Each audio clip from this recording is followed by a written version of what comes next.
Basically మన respiratory సిస్టమ్‌లో 2 important parts ఉంటాయన్నమాట. ఒకటి బ్రీతింగ్ ట్యూబ్స్, 2 లంగ్స్. మనకు తెలుసు అందరికి 2 ఊపిరితిత్తులు ఉంటాయని. అలాగే మెయిన్ బ్రీతింగ్ ట్యూబ్స్ 2 ఉంటాయి. Right main bronchus, left main bronchus అని.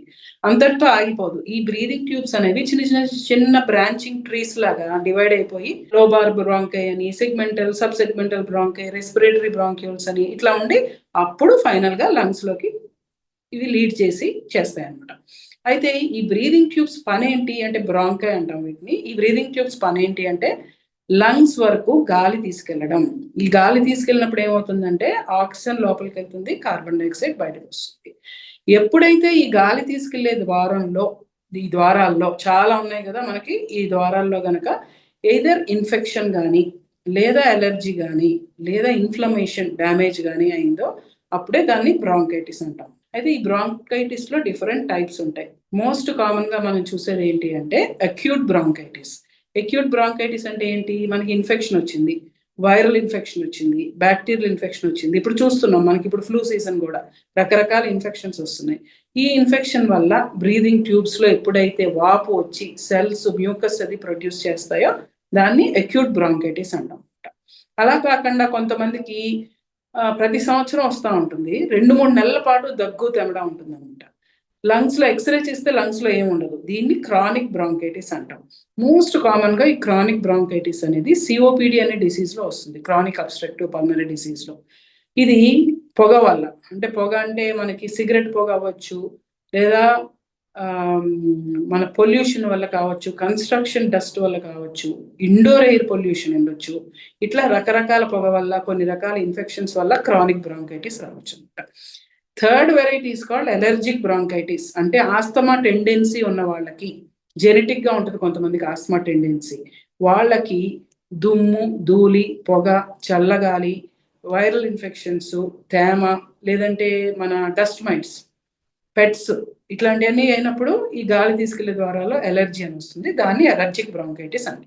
సో ఇది వేరే వాళ్ళకి అంటుతుందా లేదా అనేది ఈ సీజన్ లో కూడా మనం చూస్తున్నాం కదా. ఇంట్లో చిన్న పిల్లలు స్కూల్కి వెళ్తారు, వాళ్ళకి ఇన్ఫెక్షన్స్ వస్తాయి ముందు, వాళ్ళకి 3-4 రోజులు తగ్గిపోతాయి. కానీ ఇంట్లో ఉన్న పెద్ద వాళ్ళకి, పర్టికులర్లీ ఆస్తమా ఉన్న వాళ్ళకి, షుగర్ ఉన్న వాళ్ళకి, వీళ్ళకి ఒక పట్టాన్ని తగ్గదు. ముందు పొడి దగ్గులా స్టార్ట్ అవుతుంది, తర్వాత తెమడ వస్తుంది. ఇదే అక్యూట్ బ్రాంకైటిస్ లక్షణం అనమాట. ఇలా వైరల్ ఇన్ఫెక్షన్స్, బ్యాక్టీరియల్ ఇన్ఫెక్షన్స్ వల్ల వచ్చిన బ్రాంకైటిస్ వేరే వాళ్ళకి అంటొచ్చు. అదే క్రానిక్ బ్రాంకైటిస్, ఎలర్జిక్ బ్రాంకైటిస్ అనేవి అంటు రోగాలు కాదు. ఇది ఇన్ఫ్లమేషన్ వల్ల, ఎలర్జీ వల్ల వస్తుంది కాబట్టి ఇది ఒకరి నుంచి ఒకరికి స్ప్రెడ్ అవుతుంది. మనం ఇప్పుడు మాట్లాడుకున్నట్టుగా ఫస్ట్ అక్యూట్ బ్రాంకైటిస్ అనేది ఇన్ఫెక్షన్స్ వల్ల వస్తుంది. రకరకాల ఇన్ఫెక్షన్స్ ఉంటాయి. సివియర్ గా వచ్చేదేమో వైరల్ లో ఫ్లూ అనమాట, ఇన్ఫ్లుయెన్జా అంటాం. అలాగే మనం దీన్నే ఒక సబ్స్ట్రెయిన్ ని మనం H1N1 అని కూడా పిలుస్తాం అనమాట. అలాగే వేరే రకాల వైరసెస్ కూడా ఉంటాయి. రైనో వైరస్ అని, మెటాన్యూమో వైరస్ అని, ఎడినో వైరస్ అని, ఇట్లా రకరకాల వైరసెస్ వల్ల బ్రాంకైటిస్ రావచ్చు. అలాగే బ్యాక్టీరియల్ ఇన్ఫెక్షన్స్ వల్ల కూడా బ్రాంకైటిస్ రావచ్చు. రేర్ గా బాగా ఇమ్యూనిటీ తక్కువ ఉన్న వాళ్ళలో ఫంగల్ ఇన్ఫెక్షన్స్ వల్ల కూడా బ్రాంకైటిస్ రావచ్చు. మరి క్రానిక్ బ్రాంకైటిస్ అయితే ఆల్రెడీ నేను చెప్పిన విధంగా సిగరెట్ స్మోక్ వల్ల, సెకండ్ హ్యాండ్ స్మోక్ అంటే వేరే వాళ్ళు పొగ తాగుతుంటే, మనం ఇంట్లో హస్బెండ్ తాగుతుంటే వైఫ్ చాలా సంవత్సరాలు బట్టి ఎక్స్పోజ్ అయ్యారనుకోండి, దానివల్ల కూడా క్రానిక్ బ్రాంకైటిస్, సిఓపిడి అనేది రావచ్చు అనమాట. తాగిన వాళ్ళకి ఎంత డేంజరో పక్క నుండి పీల్చిన వాళ్ళకి కూడా అంతే danger. Then your pollution and air pollution. ఈ ఎయిర్ పొల్యూషన్ అనేది రకరకాల కారణాలు ఉంటాయి. ఒకటి వెహికులర్ పొల్యూషన్, అంటే మన ఎగ్జాస్ట్ ఫ్యూమ్స్ వస్తూ ఉంటాయి కదా మన వెహికల్స్ నుంచి, దాని వల్ల రావచ్చు. కన్స్ట్రక్షన్ డస్ట్ వల్ల రావచ్చు, లేదా ఇండస్ట్రీస్ నుంచి వచ్చే ఫ్యూమ్స్, కెమికల్స్, వీటి వల్ల రావచ్చు. ఇండోర్ ఎయిర్ పొల్యూషన్ కూడా చాలా ముఖ్యం అనమాట. అంటే మన పల్లెటూరులో ఇప్పటికి కూడా ఆఫ్రికా నుంచి వాటి నుంచి కొంతమంది పేషెంట్స్ వస్తారు. వాళ్ళు ఏ రకంగా మీరు వాడతారంటే, చాలా మంది ఇంకా చార్కోల్, బొగ్గులు వాడతారనమాట వాళ్ళు. అంటే వేడి చేసుకోవడానికి కానీ, వంట వండుకోవడానికి కానీ. ఇప్పుడు కూడా చాలా మంది, ఇంకా మనకి ఇప్పుడు అంత లేదు కానీ, వాడు కట్టె పొయ్యలు, కిరోసిన్, బొగ్గులు ఇట్లా వాడుతూ ఉంటారు. మనకి పేడ కానీ, ఎండిపోయిన పేడ, కౌడం, వీటితో వంటలు చేస్తే కనుక ఆ స్మోక్ తగిలినప్పుడు, అండ్ ఇంట్లో mosquito coils, agarbatti, strong floor cleaners, ఇలాంటి వాటన్నిటి వల్ల కూడా క్రానిక్ బ్రాంకైటిస్ అని వస్తుంది అనమాట. సో అలర్జిక్ బ్రాంకైటిస్కి వచ్చేటప్పటికి ఎనీ టైప్ ఆఫ్ ఇన్ఫెక్షన్ అలర్జీని అగ్రవేట్ చేయొచ్చు. అలాగే స్మోక్, దుమ్ము, ధూళి, పొగ, పోలెన్, ఇట్లాంటివన్నీ కూడా అలర్జిక్ బ్రాంకైటిస్ ని కాజ్ చేస్తాయి. బ్రాంకైటిస్ అనేది మళ్ళీ అగైన్ కామన్ గా వచ్చే సిమ్టమ్స్ ఏంటంటే మనకి దగ్గు, వైరల్ ఇన్ఫెక్షన్స్, అక్యూట్ బ్రాంకైటిస్ లో దగ్గు పొడి దగ్గులాగా స్టార్ట్ అవుతుంది అప్పర్ రెస్పిరేటరీ ట్రాక్ట్ లో ఇన్ఫెక్షన్ వచ్చినప్పుడు. ఎప్పుడైతే బ్రీదింగ్ ట్యూబ్స్కి వెళ్ళి బ్రాంకైటిస్ అవుతుందో దానిని లోవర్ రెస్పిరేటరీ ట్రాక్ట్ ఇన్ఫెక్షన్ అంటాం అనమాట. అప్పుడు తెమడ అనేది మొదలవుతుంది. ఎందుకంటే ఈ బ్రీదింగ్ ట్యూబ్స్ అన్ని వాచి సెల్స్ అన్ని ఈ ఫ్లెమ్ ని ప్రొడ్యూస్ చేస్తాయి. సో ఈ ఫ్లెమ్ అనేది మనకి ఇనీషియల్ గా బాగా ఇన్ఫెక్షన్ ఉన్నప్పుడు ఎల్లో కలర్ లో, గ్రీన్ కలర్ లో వస్తుంది. ఇన్ఫెక్షన్ తగ్గుతున్నప్పుడు, ఇన్ఫ్లమేషన్ ఆర్ డ్యామేజ్ ఉన్నప్పుడు వైట్ కలర్ లోకి లేదా నీరు లాగా వాటర్ కలర్ లోకి మారుతుంది. దగ్గుతో పాటు ఛాతీ బరువుగా అనిపించవచ్చు, పిల్లి కూతురులా గురుగురు సౌండ్లు రావచ్చు, ఆయాసం రావచ్చు, ఇలాంటి లక్షణాలన్నీ ఉంటాయన్నమాట. ఇనీషియల్ గా ఇన్ఫెక్షన్ వల్ల అయితే జ్వరం కూడా వస్తుంది.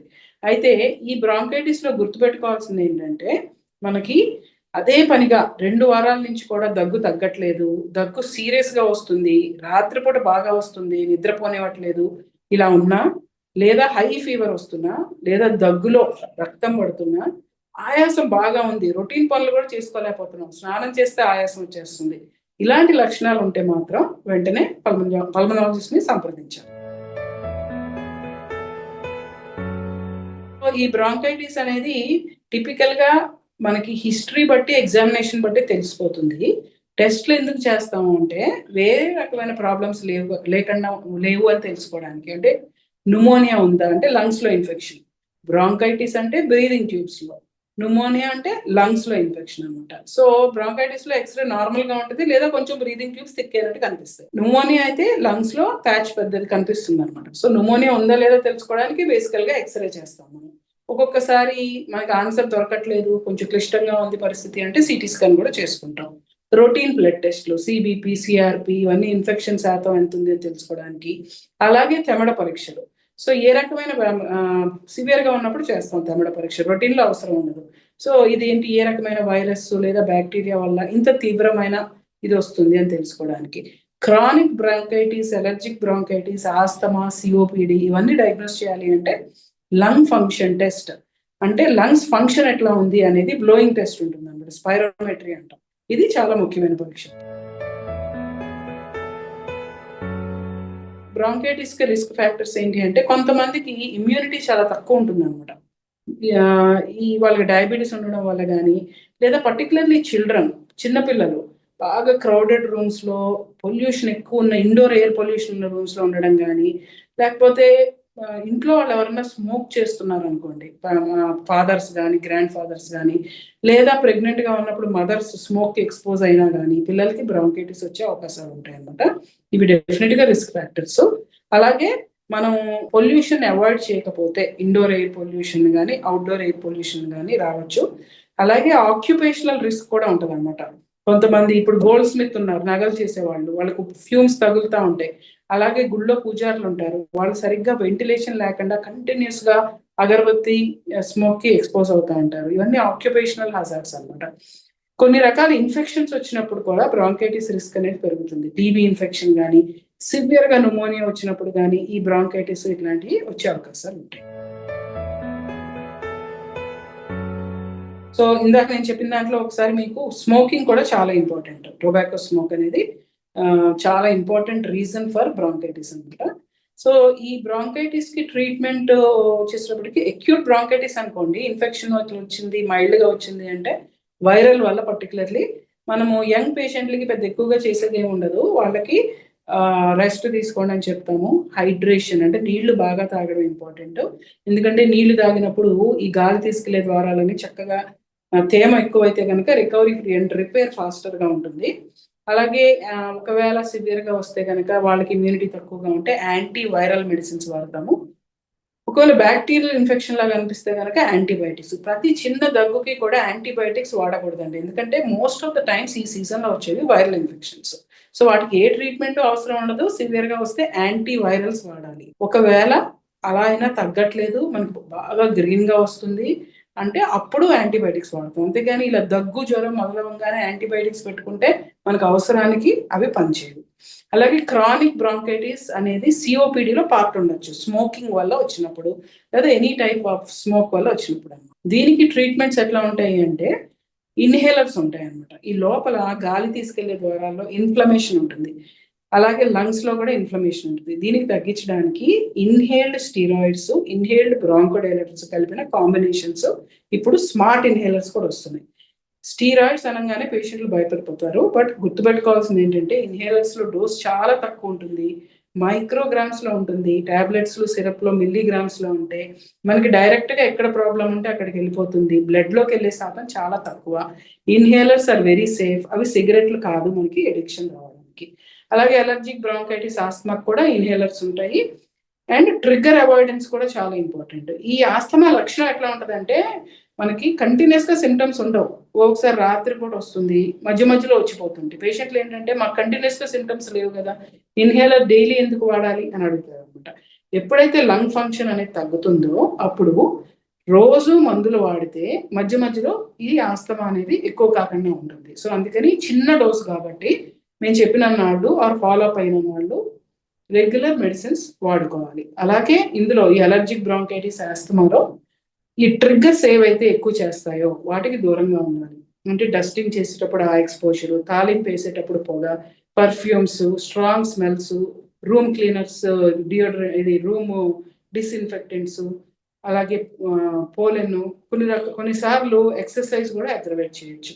సో కంట్రోల్లో పెట్టుకోవడం ఇంపార్టెంట్, ప్లస్ ట్రిగ్గర్ అవాయిడెన్స్ కూడా ఇంపార్టెంట్. సో మనము బ్రాంకైటిస్ కి ఏమైతే రిస్క్ ఫ్యాక్టర్స్ అనుకున్నామో వాటన్నిటిని అడ్రస్ చేసుకోవాలి, ప్రివెంట్ చేయాలి.